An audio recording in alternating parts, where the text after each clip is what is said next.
UK to leave European Union by January 31 as MPs approve Brexit deal. The UK will leave the European Union (EU) by January 31 after MPs voted in favour of Prime Minister Boris Johnson's EU Withdrawal Agreement bill on Friday. MPs passed the bill, which also bans an extension of the transition period beyond 2020, by 358 votes to 234. The UK is now one step closer to getting Brexit done. Johnson said.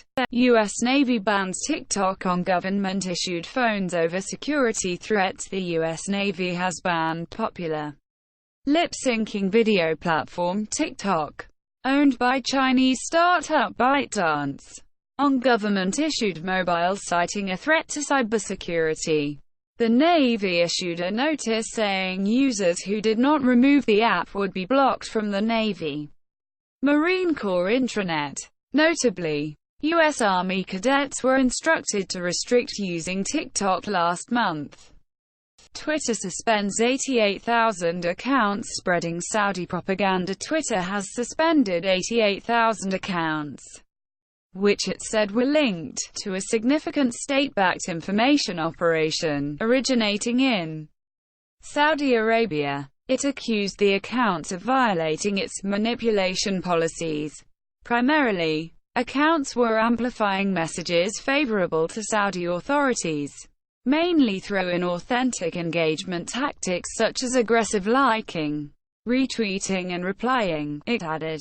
4 drivers killed on Brazil gangster's order after his mother's Uber cancelled. 4 rideshare drivers in Brazil were tortured and murdered on a Brazilian gangster's orders after his sick mother's Uber ride was cancelled. A Brazilian governor said. The men, aged 23 to 48, were called to a Salvador slum last week and killed, while a 5th, taken at gunpoint, managed to escape.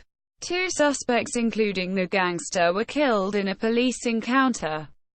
Ethiopia becomes 11th African nation to have a satellite in space. Ethiopia launched its first ever satellite into space successfully on Friday, making it the 11th African country to have a satellite in space.